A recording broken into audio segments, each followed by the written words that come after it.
Well, hopefully bed bugs won't directly affect everyone, but everybody does need to start to include a disclosure regarding bed bugs in their lease.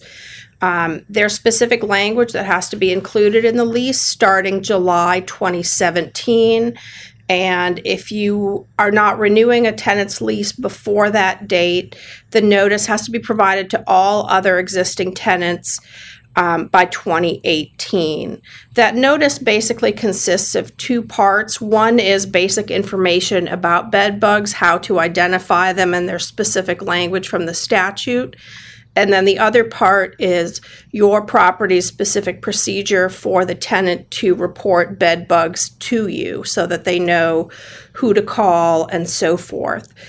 There are a couple other parts to this legislation. Under existing law, tenants are protected against retaliation for things like reporting code violations. Reporting a suspected bedbug infestation to the landlord has been added to this section protecting tenants against retaliation. There's a prohibition against renting out a unit that you know to be infested by bed bugs. And there's also a requirement that when you do have the pest control operator come out to inspect for bed bugs, you have to provide the findings of that inspection to the affected tenants. We do have a new form, a bed bug addendum. It's similar to the one we had previously, but it includes the required language. We also have some new provisions, the mandatory bed bug notice that I mentioned already. Lease, you'll find a paragraph that the tenant has to initial saying that they received the separate bed bug notice. There's a provision that requires the tenant to cooperate with necessary repairs. This is a parallel provision to the right of entry when you go in to do those repairs, that the tenant not create problems. Now, the state law did not specifically address who pays, how they pay if a tenant caused the problem. And we do have a question, can we charge a resident if they have bed bugs? Well, because the law doesn't say anything specific on that issue, it's really like any other habitability issue. If you can prove that it's the tenant's fault, then you can make the tenant pay. And if they don't pay voluntarily, you could take them to small claims court over that or anything else. Just like if the tenant broke a window in your lobby and you could prove the tenant did it, they would be responsible for those costs. And I guess the caution here, because we've seen this quite extensively in our local jurisdictions, if you have a very large apartment complex, we do know bed bugs spread very quickly. And so sometimes it is difficult to prove where it came from and which unit it came from. So we would just caution that you use caution when trying to decide who caused it and where it was started. And if you have maintenance personnel going in and out of units that are not protecting them and their clothes, moving bed bugs from unit to unit, it can be a big problem. And of course, the most important thing here is to deal with the bed bugs first and then worry about making the tenants pay afterwards, because if they spread to other units, that's really going to be on you rather than on that tenant.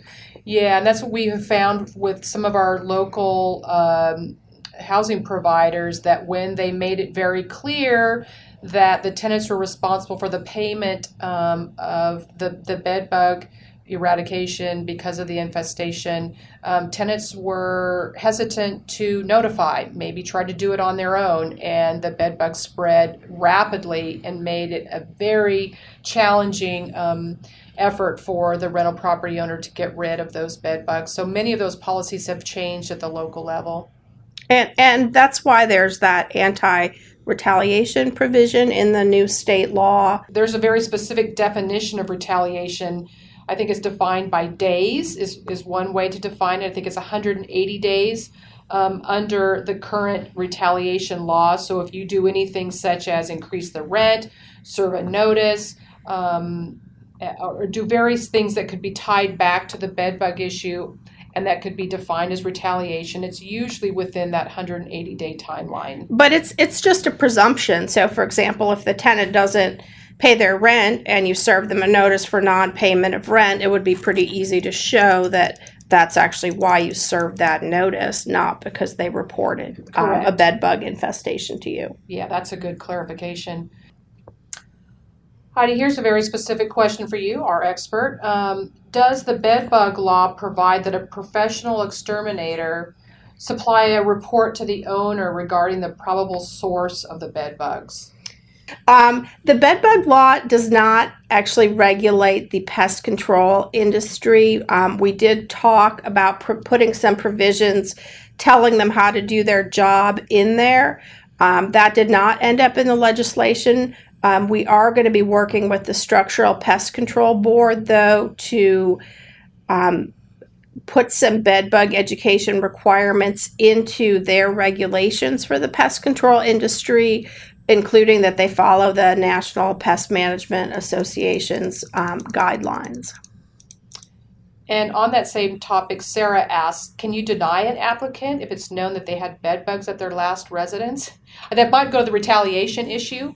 And of course, the question, I think, begs more of the issue of proof.